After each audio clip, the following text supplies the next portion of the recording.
Olá pessoal, espero que todos estejam bem. Sejam bem-vindos à nossa aula síncrona 5 sobre circulação atmosférica e oceânica. Como a gente viu na aula número 3, existem 5 forçantes que afetam o movimento da atmosfera e dos oceanos. Essas 5 forçantes são a gravidade, a força gradiente de pressão, a fricção, a força de Coriolis e as marés. No caso da atmosfera, as forçantes principais são a força gradiente de pressão, a fricção e a força de Coriolis. No caso dos oceanos, as 5 forçantes são importantes. Então, a força gradiente de pressão pode gerar movimento, e a força gradiente de pressão pode ser gerada por diferenças de massa ou diferenças de densidade. Tanto nos oceanos, mas especialmente na atmosfera, a diferença de densidade pode ser gerada por diferenças na temperatura. Relembrando que fluidos quentes são geralmente menos densos que fluidos frios, né? Então, realmente na atmosfera que gera essas diferenças de temperatura.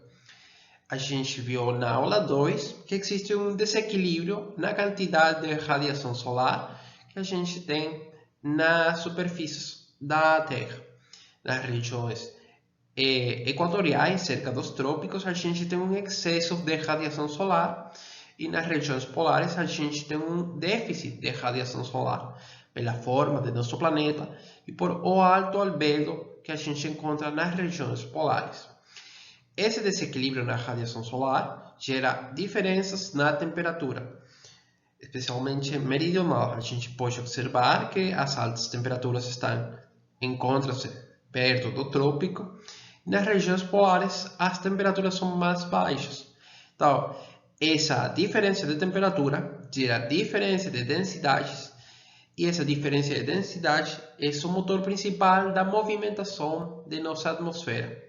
Então, relembrando, pessoal, também, existem 3 mecanismos para a condução de calor: a condução, a radiação e a convecção. A gente já falou de radiação quando considera albedo, tudo isso a gente olhou na aula número 2.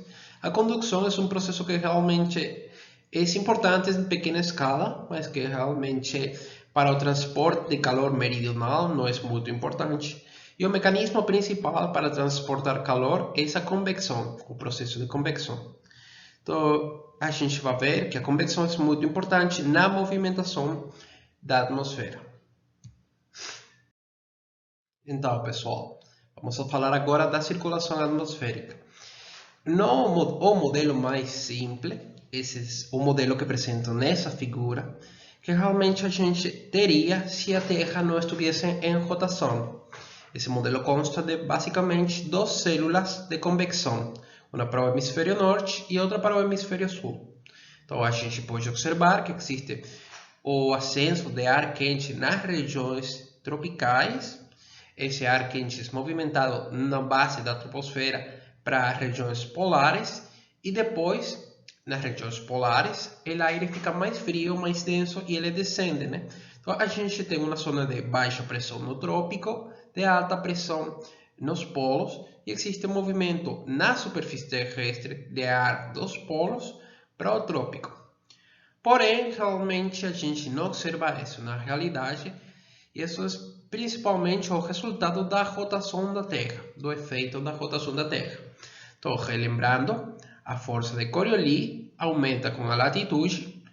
Então, a gente tem essa fórmula que representa o parâmetro de Coriolis, que é influenciado pela latitude e pela velocidade de giro da Terra, né? E essa força de Coriolis faz que exista o defletimento do movimento, né? O movimento é defletido para a direita no caso do hemisfério norte e para a esquerda no caso do hemisfério sul. Então, realmente, a gente tem a presença de 3 células. Não a única célula por hemisfério, sino 3 células por hemisfério, né? A gente tem a célula de Hadley, que está na região tropical, entre 0 e 30 graus sul, 0 e 30 graus, realmente, tanto do hemisfério norte como do hemisfério sul. A gente depois tem a célula de Ferre, que está entre 30 e 60 graus, E finalmente tem a célula polar, que vai de 60 a 90 graus. Então, dessas três células, a célula de Hadley e a célula polar são geradas por diferenças na temperatura. Então, que é basicamente o que a gente falou nesse modelo mais simples, né? Então, a célula de Hadley e a célula polar são as células mais fortes. A célula de Fehel é uma célula que surge como resultado da célula de Hadley e da célula polar. Então, nessa figura, pessoal, eu mostro para vocês os padrões de circulação perto da superfície terrestre, os principais padrões de circulação. Então, a gente pode observar que existem duas áreas bem distintas, né? A gente tem a região tropical, onde a gente tem movimentação de ar do leste para o oeste, que é conhecido como os trade winds em inglês, e a gente pode observar que o movimento é bem fluido, não tem muitas variações, não tem bordes, nada disso, mas isso cambia desde 30 graus sul, que é o início da região subtropical, para o norte, né?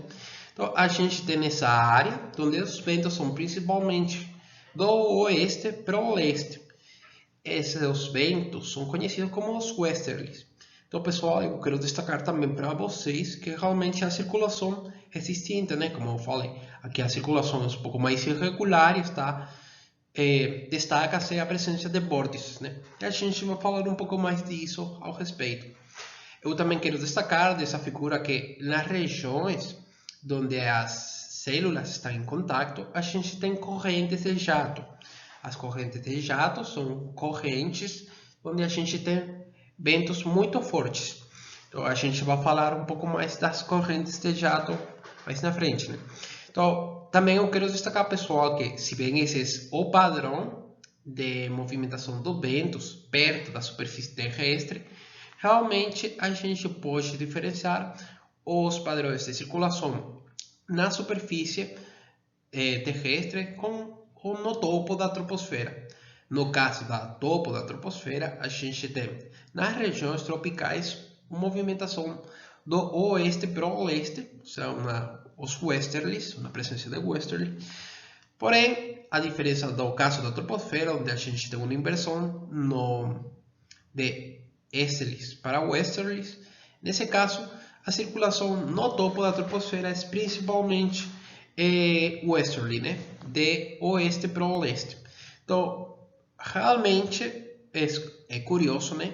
Que na área da região subtropical correspondente à célula de Fehel, onde a gente esperaria uma circulação do leste para o oeste, a gente não observa isso realmente. Isso é fruto de que a célula de Fehel realmente é muito débil. Realmente ela não é fechada, a diferença da célula de Hadley e a célula polar. Então, pessoal, agora a gente vai falar sobre como essa movimentação de calor, tanto na região tropical, dominada pela célula de Hadley, como na região subtropical. Então, no caso da região tropical, a gente tem os ventos do leste para o oeste, que são os trade winds em inglês, como a gente falou. Então, realmente, como funciona a célula de Hadley? A gente tem uma zona de baixa pressão no Equador, onde tem as maiores temperaturas, né? Isso faz que o ar fique menos denso, ele ascenda. Nesse ascenso, ele perde um pouco de temperatura e realmente essa diminuição de temperatura pelo ascenso é responsável pela alta pluviosidade nessa região. O ar igual está muito quente, né? E ele é transportado para regiões polares no topo da troposfera. Então, nessa movimentação meridional do Equador para os polos, ele perde calor e aproximadamente em 30 graus sul ele fica quente, mais frio, e esse descenso da temperatura faz que aumente sua densidade e esse ar baixa novamente para a superfície. Então, a gente tem uma região de baixa pressão, onde o ar ascende, a zona de alta pressão, onde o ar está baixando, né?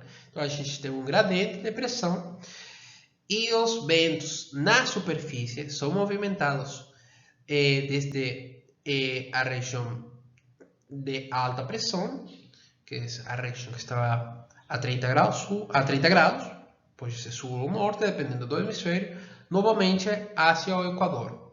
E nessa movimentação a gente está transportando aire rico em umidade, né? Então, essa movimentação é uma movimentação predominantemente meridional e o transporte de calor é muito efetivo nessa região.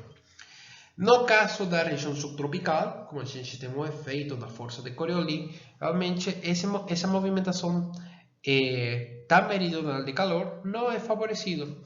Então, a gente tem realmente o transporte de calor nas regiões subtropicais por dois mecanismos, né? A gente tem por frentes, a transferência de calor mediante frentes, e a transferência de calor mediante vórtices de ar quente e de ar frio. E tanto a presença de frentes como a presença de vórtices estão fortemente influenciados pelas ondas de Rossby, que são essa característica que vocês podem observar nessa circulação, né? Então, como é o transporte de calor nos frentes? Então, nessa figura eu mostro para vocês uma zona de baixa pressão e uma zona de alta pressão.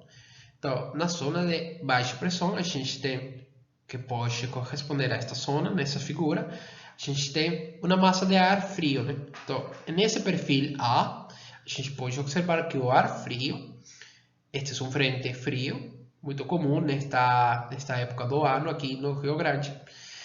A gente tem o ar frio está movimentando-se das regiões polares às regiões equatoriais. E na frente quente, que corresponde a essa secção aqui, a gente tem o contrário. O ar quente está desplaçando-se para as regiões polares. Então, nesse mecanismo de frentes, a gente tem transferência de calor para as regiões polares. E também a gente pode ter vórtices, onde tem massas de ar quente ou ar frio atrapalhadas, né? E elas são movimentadas, as massas de ar quente para os polos e as massas de ar frio para as regiões equatoriais, né? E também ocorre a transferência de calor. Porém, a transferência de calor na região subtropical é menos efetiva meridionalmente que a transferência de calor associada à célula de Hadley. A gente vai olhar isso um pouquinho mais à frente. Porém, pessoal, como são geradas as ondas de Rossby? Como essa característica tão predominante nessas regiões subtropicais? Então, pessoal, para falar da geração das ondas de Rossby, a gente tem que introduzir um termo que é a vorticidade. A vorticidade não é mais que a tendência de um fluido a girar. Então, por convenção, a gente fala que quando o fluido está girando em sentido horário, a gente fala de uma vorticidade negativa. E quando o fluido está girando em sentido anti-horário, a gente tem uma vorticidade positiva, né? A gente sabe que a vorticidade absoluta, que é essa somatória da vorticidade planetária e a vorticidade relativa, deve ser constante pelo princípio da conservação do momento angular. E a gente sabe que no Polo Norte, no hemisfério norte, à medida que a gente fica mais perto das regiões polares, a vorticidade planetária fica mais positiva. No caso do hemisfério sul, mais perto do polo, a vorticidade planetária fica mais negativa.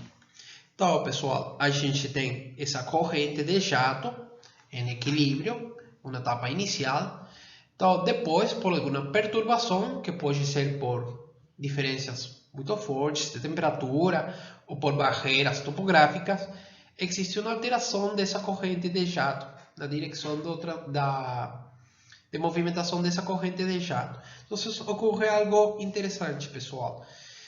À medida que o ar, que esse fluido está movimentando-se para as regiões polares, a vorticidade planetária aumenta, né? Porque a gente está cambiando a latitude.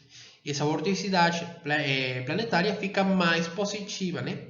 Então, para que a vorticidade absoluta não mude e fique constante, a vorticidade relativa tem que ficar mais negativa.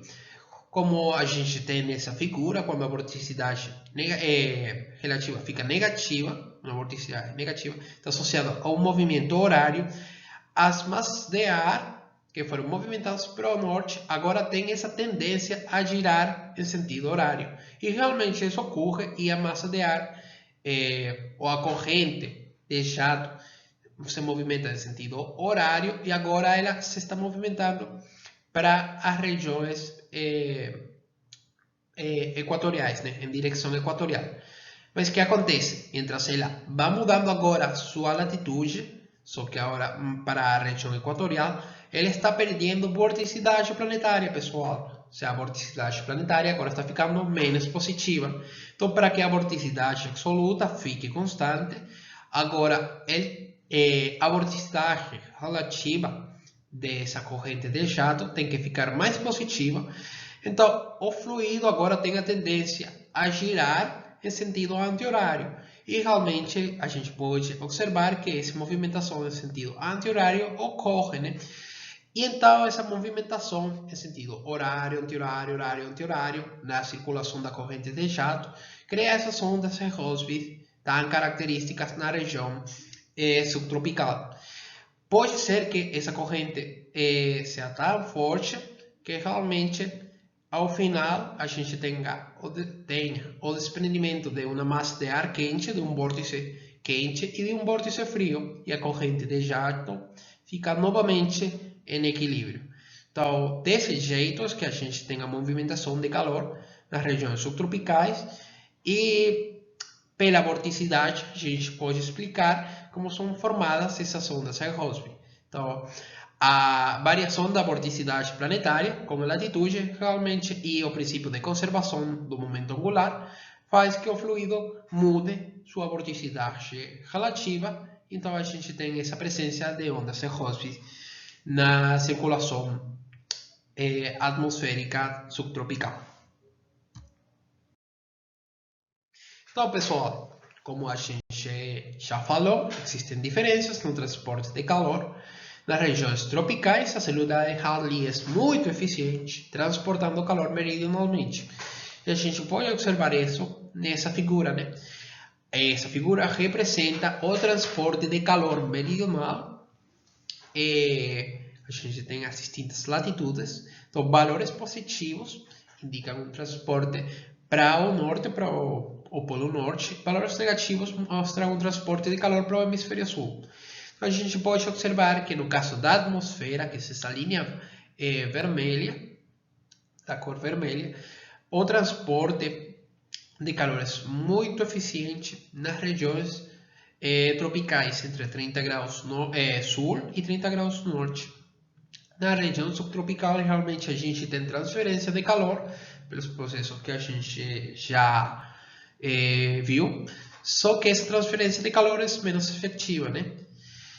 Então, nas regiões subtropicais, o transporte de calor é menos eficiente e é mediante vórtices. Então, realmente, essa figura representa muito bem tudo o que a gente está falando.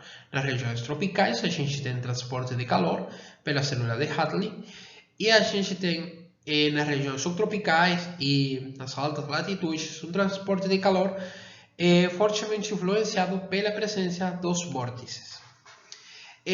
Então, pessoal, quais são os principais resultados da circulação atmosférica? Quais são os efeitos da circulação atmosférica além do transporte de calor meridional? A gente tem que a movimentação de água na atmosfera depende dos padrões do vento. Então, relembrando, pessoal, a gente falou do ciclo hidrológico, nossa aula número 1. A gente viu que o balance entre a evaporação e a precipitação condiciona a salinidade superficial nos nossos oceanos. Então, a gente pode observar que a movimentação dessa água na atmosfera depende dos padrões de circulação.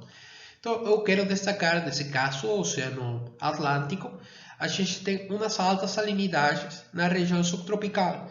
E essa região subtropical, lembrando nossos padrões de circulação, onde a gente tem os centros de alta pressão, onde o ar frio que vem o ar quente que vem no topo da troposfera é enfriado, associado à célula de Hadley. Então, esse ar frio descende nessa região e a gente tem um centro de alta pressão. Então, nesse centro de alta pressão, a gente tem o transporte do vento para a região equatorial. Então, realmente a precipitação nessa região é muito baixa e a gente tem a movimentação de todo o ar que é evaporado, né? Então, por isso é que nessas regiões a gente tem as salinidades mais altas. E na região equatorial, onde a gente tem a banda de precipitação associada à zona de convergência intertropical, a gente tem as menores salinidades. A gente também nas regiões subtropicais, por abaixo de 60 graus, a gente também tem uma banda muito importante de precipitação e a gente tem novamente baixa salinidade. E outro resultado importante da circulação atmosférica é que o atrito do vento na superfície do oceano é responsável pela circulação oceânica. Então, relembrando que a circulação oceânica a gente pode dividir em uma circulação oceânica influenciada pelo vento e uma circulação oceânica influenciada pelos gradientes de densidade, fruto de diferenças de salinidade e de temperatura, que é essa circulação termolínica. Então, nessa aula, pessoal, a gente só vai falar da circulação oceânica influenciada pelo vento. Então, pessoal, o efeito do vento na circulação oceânica superficial foi descrito por Ekman originalmente. Ele considerou um oceano sem gradientes de pressão ou diferenças de densidade, infinito em profundidade e extensão. Então, ele observou que o vento, movimentando-se em uma direção, transfere pelo atrito com a superfície do oceano momento, né? E essa transferência de momento faz que a superfície do oceano movimente-se a 45 graus com respeito à direção da direção do vento, né? Esses 45 graus podem ser para a direita no hemisfério norte ou para a esquerda no hemisfério sul, influenciado pelo efeito de Coriolis. Então, nas distintas superfícies dentro da camada superficial do oceano, a gente tem essa transferência de momento e um balanço entre a força de fricção e a força de Coriolis. Então, o resultado final é que a gente tem essa estrutura que a gente conhece como a espiral de Ekman, onde a máxima profundidade, onde a gente tem que essa espiral está movimentando-se em sentido contrário à direção do vento, corresponde à densidade, à profundidade da camada de Ekman, que depende da velocidade do vento, né? E o resultado mais importante é que a gente tem que nessa camada a gente tem um movimento médio dessa camada em um ângulo reto com relação à movimentação do vento, né? Então, se o vento se estamos no hemisfério norte e o vento está movimentando-se para o norte, a gente tem a 90 graus para a direita, porque estamos no hemisfério norte, a movimentação para o meio ou a movimentação média dessa camada, né? Dessa camada de água. Isso é o que a gente conhece como o transporte de Ekman. Então, o transporte de Ekman pode explicar muitas das características da circulação oceânica superficial. Mas quais são essas características da circulação superficial? Então, isso é o que a gente vai ver agora, né? Essa figura que representa os padrões de circulação superficial, a gente pode observar três características importantes, né? A primeira característica é essa presença de giros subtropicais em todos os oceanos, tanto no hemisfério norte como no hemisfério sul. Então, esses giros subtropicais têm correntes no norte, no sul, no oeste e no leste, né? Então, a gente pode observar que existem diferenças entre as correntes de contorno oeste e as correntes de contorno leste. As correntes de contorno oeste geralmente são mais quentes, são mais rápidas e são menos, tem um comprimento menor, né? No caso das correntes de contorno leste, elas são mais frias, geralmente são mais lentas em relação às correntes de contorno oeste, e elas têm um comprimento maior. Então a gente pode observar que a extensão espacial dela é maior zonalmente, né? Então, a gente também observa que uma das características mais importantes da circulação oceânica superficial é a presença da corrente sincropolar antártica, que é nessa região onde a gente não tem influência dos continentes direto. A gente tem uma grande corrente que dá a volta a todo o nosso planeta. E a corrente sincropolar antártica é muito importante para a transferência de características entre os distintos oceanos, né? Ela comunica as principais bacias oceânicas. Porém, a circulação oceânica é um pouco mais complexa. Esta figura é uma generalização e a gente tem mais características. Então, nessa figura, que é um pouco mais complexa, a gente pode observar a presença de duas características mais. Primeiro, a gente tem agora giros não só subtropicais, sino que a gente também tem a presença de giros polares. Aqui nessa figura, ela só representa os giros polares do hemisfério norte. Porém, a gente também tem giros polares no hemisfério sul, que é principalmente o giro do Mar de Huevo. Tem outro giro que eu não lembro agora o nome. E a gente pode observar também que existe atividade de mesoscala, existe a presença de vórtices, e geralmente esses vórtices estão associados às correntes de contorno oeste. Então a gente pode observar nessa figura que realmente no oceano a gente consegue vórtices em todas as regiões, né? Porém, nas correntes de contorno oeste, esses vórtices são mais comuns. Então, essas são as principais características da circulação oceânica superficial. Então, agora a gente tem que explicar realmente como são originados esses giros, por que existem diferenças de contorno das correntes de contorno leste com as de contorno leste com as correntes de contorno oeste, e por que realmente os vórtices são mais comuns nas correntes de contorno oeste. Então, a gente vai tratar de explicar agora essas características da circulação superficial. Então, pessoal, para explicar a origem dos giros subtropicais e dos giros polares, a gente, num princípio, pode considerar que eles são formados pelo efeito dos padrões do vento sobre a superfície do oceano. Então, nessa figura, ao lado esquerdo, eu mostro para vocês que nas regiões equatoriais, entre 30 graus e menos 30 graus, a gente tem a presença dos ventos de leste para oeste, né? Então, indicados pela seta, né? Então, a gente tem a 90 graus, em relação à direção desses ventos, a gente tem a movimentação da camada superficial de água pelo transporte de Ekman, né? E tanto no norte como no sul, a gente tem a presença dos westerlies, que são os ventos que vêm desde o oeste para o leste, né?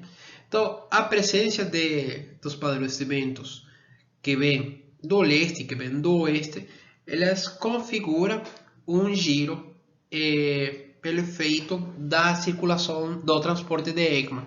E realmente é isso que a gente tem. Então, as setas mais grandes indicam a direção do vento, né?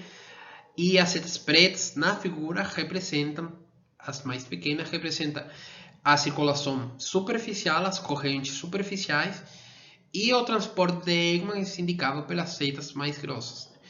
Então a gente pode observar que realmente os padrões de ventos originalmente são os que configuram os giros tropicais e subtropicais.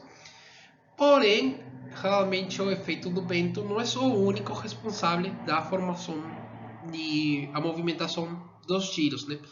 A gente tem que observar nessa figura que pela configuração a gente tem um transporte de EGMA para uma região específica. Então, a gente tem um aumento do nível do mar nessa região.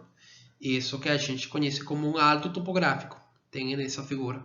Então, se a gente tem um alto topográfico, realmente a gente tem diferenças de massa, da distribuição de massa. A gente tem uma maior quantidade de água nessa região que na região circundante, né? Isso faz que a gente tenha a geração de uma força gradiente de pressão. A gente vai ter a movimentação de água desde esse alto topográfico para as regiões circundantes. E pelo efeito da força de Coriolis, esse movimento, essas correntes vão ser desfletadas, né?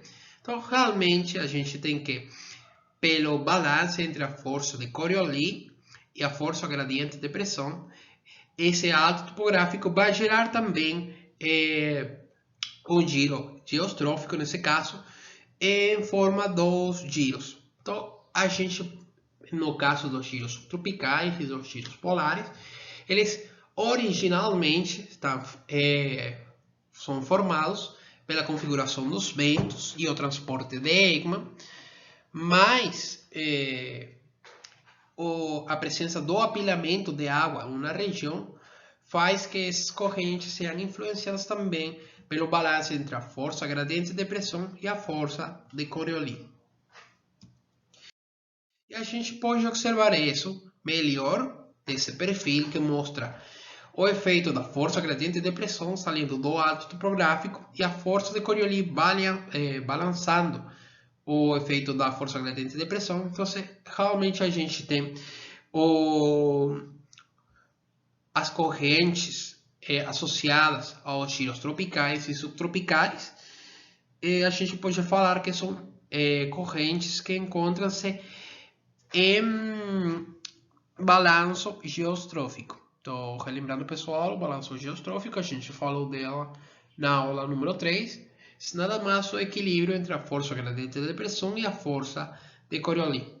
Então, eu quero destacar nessa figura para vocês que realmente os ventos são a origem dos nossos giros tropicais, nossos giros subtropicais e polares, mas realmente o efeito do apilamento de água pelo transporte de EGMA faz que exista um balanço entre a força gradiente de pressão e a força de Coriolis. Então, realmente, as correntes superficiais no oceano estão realmente todas em balanço geostrófico. A gente pode considerar que elas estão em balanço geostrófico.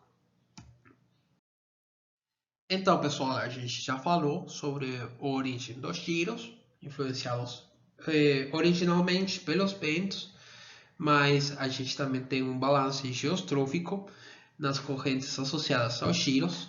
Porém, a gente não falou porque os giros são assimétricos.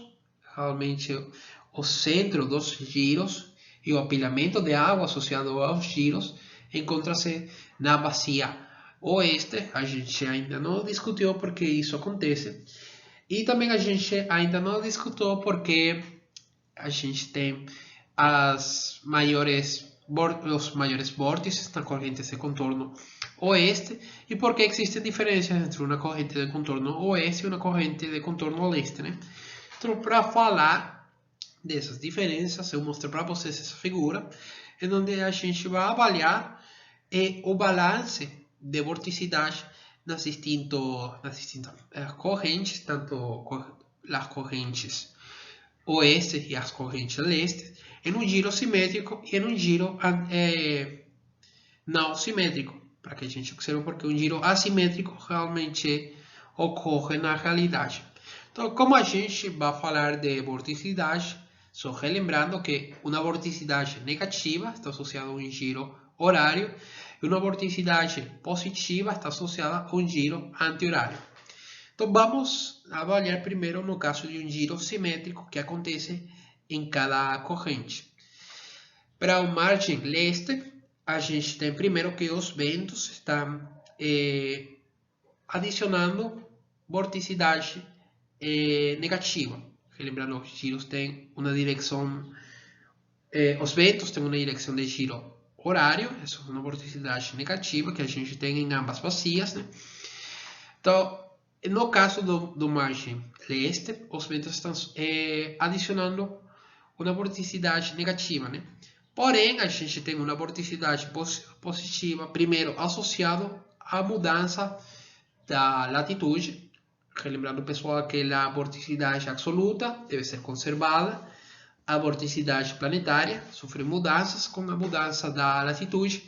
E a vorticidade relativa tem que mudar para balancear os câmbios na vorticidade planetária. Então, a gente tem no margem leste um aumento da vorticidade a vorticidade relativa fica mais positiva pelas mudanças da latitude das regiões polares às regiões equatoriais. E além disso, a gente tem um efeito do atrito da corrente que está fluindo do polo para o Equador com o continente, né?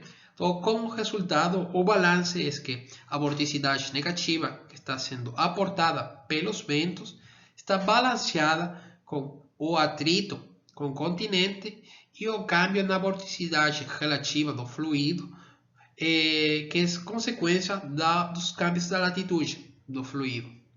Então, realmente, beleza, tudo pode ser explicado direitinho no margem leste, é um giro simétrico. Porém, um giro antissimétrico não é tanto assim. Primeiro, a gente tem novamente a adição de vorticidade negativa pelo efeito da circulação dos ventos. A gente também tem, como agora o fluido está movimentando-se das regiões equatoriais às regiões polares, a gente tem um aumento na vorticidade relativa, tipo, a vorticidade relativa fica mais negativa e a força de atrito entre o fluido e o continente, ela é uma fonte de vorticidade positiva, né? Então, realmente a gente tem que tanto os ventos como o câmbio da posição da latitude são uma fonte de vorticidade negativa, e essa vorticidade negativa não pode ser balanceada pela vorticidade positiva que é resultado do atrito com o continente em um giro simétrico. Então, realmente, se a gente tivesse um giro simétrico na realidade, a gente observaria que tem um aumento na velocidade das correntes associadas ao giro simétrico. Então, no giro antissimétrico, a gente não vai falar realmente da corrente de contorno leste, porque ela se comporta igual. Só que no giro antissimétrico, em onde o apilhamento de água está mais perto da região oeste, a gente tem um maior efeito do atrito entre as correntes e o continente. Então, esse maior atrito, associado a um giro que é assimétrico, balanceia realmente a vorticidade negativa, o incremento na vorticidade negativa associado à movimentação dos ventos e aos câmbios na latitude. Outro resultado que a gente pode observar nessa figura é que, para movimentar a mesma quantidade de água, lembrando que o giro está em equilíbrio, em um giro antissimétrico a gente tem que, na corrente de contorno oeste, a gente tem primeiro, a gente tem umas correntes que são mais pequenas desde o ponto de vista somal, porque o giro não é simétrico. Então, para movimentar a mesma quantidade de água, as correntes têm que ser mais rápidas. Então, a gente já explica as diferenças na velocidade. E como o atrito entre a corrente e o continente é maior, a gente pode ter maior geração de vórtices. Lembrando que os vórtices são gerados. Os vórtices são bem complexos, né? Mas quando a gente tem atrito entre o continente e o fluido que está movimentando-se, é mais comum gerar vórtices, né? Quando a gente tem uma maior velocidade do fluido, também a gente pode gerar uma maior quantidade de vórtices. Então, realmente, pessoal, eu quero para sintetizar essa figura, a gente tem que relembrar que com a mudança da latitude, a vorticidade planetária muda. como a vorticidade planetária muda e a vorticidade absoluta tem que ficar constante, a vorticidade relativa dos corpos, nesse caso dos fluidos que estão movimentando-se, tem que mudar com a latitude. Então, esse é o efeito de que a vorticidade planetária não seja constante, é o principal responsável de que a gente tenha diferenças entre as correntes de contorno oeste e as correntes de contorno leste, e que a gente tenha características bem contrastantes entre essas duas correntes.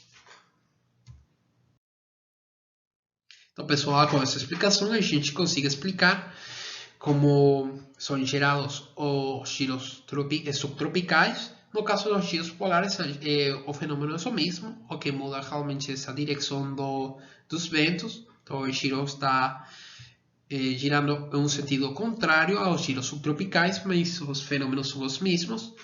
A gente consegue explicar as diferenças nas correntes oeste e leste, e a gente consegue explicar porque a atividade de mesoscala é mais comum nas correntes de contorno oeste. Então, a gente até agora falou da movimentação de água no sentido horizontal, mas o outro efeito do transporte de Ekman é essa movimentação vertical das massas de água. Então, para falar disso, vou mostrar para vocês essa figura, em onde a gente tem para o hemisfério norte vento soprando em um sentido ciclônico e vento soprando em um sentido anticiclônico, né? Vento anticiclônico e vento ciclônico no hemisfério norte. Então, no hemisfério norte, num giro ciclônico, a gente tem que o vento está soprando em sentido anti-horário, e a 90 graus a gente tem a movimentação da massa da camada influenciada pelo vento, pelo transporte de Ekman. Então, no centro desse giro, a gente tem realmente uma divergência, porque todas as águas estão movimentando-se fora do giro.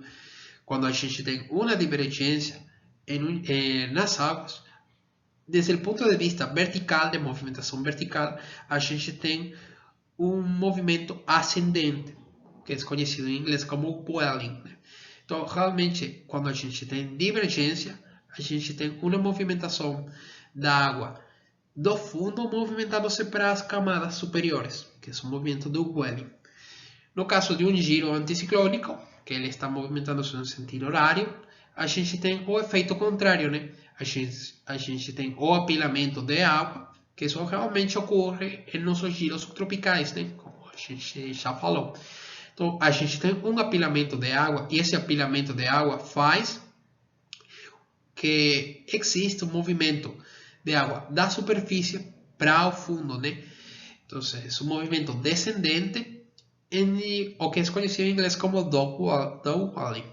Então, em geral, pessoal, a gente tem que considerar que quando a gente tem convergência de águas, a gente tem um descenso de água, e quando a gente tem divergência de águas, a gente tem ascenso. Então, isso fica um pouco mais claro desde o ponto de vista nesse perfil, onde a gente tem, primeiro, tem os ventos que estão movimentando-se para o oeste. Então, a gente tem no hemisfério norte, tem que esses ventos têm um movimento associado para o norte, né? E tem ventos que estão movimentando-se para o leste. Esses ventos que estão movimentando-se para o leste têm um movimento associado ao transporte de Ekman para o sul. Então, quando as águas que estão movimentando-se para o norte e para o sul se encontram, é decir, elas convergem, existe uma movimentação para o fundo, e a gente pode ver o desplazamento das isopignais para baixo, né? No caso contrário, a gente tem mais para a região polar, tem novamente ventos que estão movimentando-se para o oeste. Então, a gente tem uma movimentação na água que está movimentando-se para o norte. Então, quando a gente tem uma divergência, porque tem água que está movimentando-se para o sul e para o norte, a gente tem aqui uma divergência e tem ascenso de água. Todos esses fenômenos, conhecidos como Ekman Pumping ou Ekman Suction, são responsáveis pela mudança das isopicnais nos movimentos verticais em nossas massas de água. Então, realmente, a gente tem algumas regiões características onde a divergência é predominante, né? Então, nessa figura, eu mostro para vocês que as zonas indicadas pela cor verde são zonas onde, pelos padrões de circulação e por efeito do transporte de água, a gente tem divergência. A gente já falou da divergência equatorial, onde a gente sabe que tem movimentação das águas para o norte e para o sul. Então a gente pode observar realmente que no Equador existe uma ressurgência de água, mas isso acontece também nas regiões costeiras, principalmente as regiões costeiras associadas a correntes de contorno leste, né? Então, nesse caso, é um pouco distinto, porque a gente só tem a movimentação de água que está afastando-se da costa, né? Porém, como não tem mais água para llenar esse vazio, né? Por efeito, tem a barreira, nesse caso, do continente, não tem água para preencher esse espaço, né? Então, a água tem que vir do fundo, e isso é o que a gente conhece como coastal welling, como zona de ressurgência costeira. Então, pessoal, o efeito da movimentação vertical pode ser observado claramente nesse perfil, que vai desde 50 graus sul até 60 graus norte, no Oceano Atlântico. Então, a gente pode observar nesse inset que na região equatorial a gente tem a divergência das águas para o norte e para o sul, associados aos ventos do leste para o oeste. Então a gente pode observar que na região equatorial realmente a gente tem um desplaçamento das isopicnais, um ascenso da água, né? Na região subtropical a gente tem um downwelling, um descenso das águas pela convergência de águas que vão para o norte e para o sul no hemisfério norte, né? Realmente a gente pode observar isso em ambos hemisférios, né? A gente observa que no perfil a gente pode observar o desplaçamento das isopicnais e que entre 20 e 40 graus sul, tanto no hemisfério norte como no hemisfério sul, a gente tem esse downwelling, né? Finalmente, a gente pode observar que na região polar, associado ao giro subpolar, a gente tem novamente um welling e a gente pode observar também nesse perfil claramente. Então, pessoal, realmente o efeito dos ventos na circulação oceânica a gente já discutiu desde o ponto de vista de movimentação horizontal, mas a movimentação vertical também é importante e ela pode influenciar a camada superficial dos oceanos, até 500 metros. A gente pode observar que o vento tem uma influência na estrutura vertical da camada superficial do oceano. Então, somente para fechar, pessoal, a gente tem que relembrar que em pequena escala a gente também tem esse fenômeno de convergência ou divergência influenciado pelo vento, isso que a gente conhece como a circulação de Lacamoire. Então a gente pode observar que num cenário de circulação de Lacamoire a gente tem a direção do vento, né? E paralela a essa direção do vento, a gente tem uma convergência e divergência. Então a gente o que consegue observar são só linhas, porque realmente onde a gente tem convergência, a gente tem acumulação de distintos materiais, de acumulação de espuma, etc, né? Então, realmente a pequena escala, o fenômeno de convergência e divergência podem ocorrer, quando falo de pequena escala, é entre 50 metros, 100 metros de separação entre as estruturas, máximo de 1 quilômetro de comprimento, né? Então, realmente, o fenômeno de convergência e divergência pode ocorrer a pequena escala e é o que a gente conhece como circulação de Lamill. Então, ela é muito comum em águas bem misturadas e homogêneas. A gente observa no oceano, também a gente pode observar nos lagos e na atmosfera também a gente observa esse fenômeno. Só relembrando que essa pequena escala, mientras que a circulação associada ao transporte de ECMA é uma escala muito maior, né? Então, pessoal, para fechar a aula de hoje, a gente tem que relembrar algumas coisas. Então, de forma resumida, a gente sabe que o desequilíbrio na radiação solar gera mudanças na densidade e movimenta a atmosfera, né? A gente sabe que a gente tem maiores temperaturas nas regiões equatoriais e menores temperaturas nas regiões polares. E essa diferença de temperatura gera, em princípio, a movimentação da atmosfera. A gente sabe que a gente tem 3 células de circulação na atmosfera. A célula de Hadley é a célula mais eficiente no transporte meridional de calor. E na região subtropical, a transferência de calor ocorre por vórtices associados às ondas de Rossby. Ou a gente também viu nessa aula que o atrito do vento com a superfície do oceano gera movimento, né? E o efeito do vento na circulação é descrito pelo transporte de ECMA. A gente sabe que a circulação oceânica está marcada, então, pela presença de giros, né?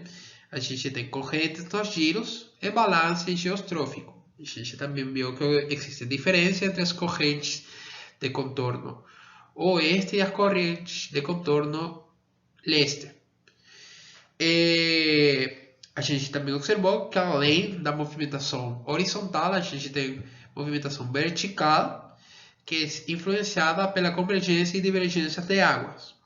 E finalmente, a gente pode também observar movimentação vertical a pequena escala, que é conhecido como a circulação de Lamill. Então, é isso, pessoal. Isso é todo o conteúdo da aula 5. Então, qualquer questão, qualquer dúvida, pode enviar um e-mail para mim ou para o professor Rodrigo. Então, é isso por agora. Até mais. Tchau, tchau.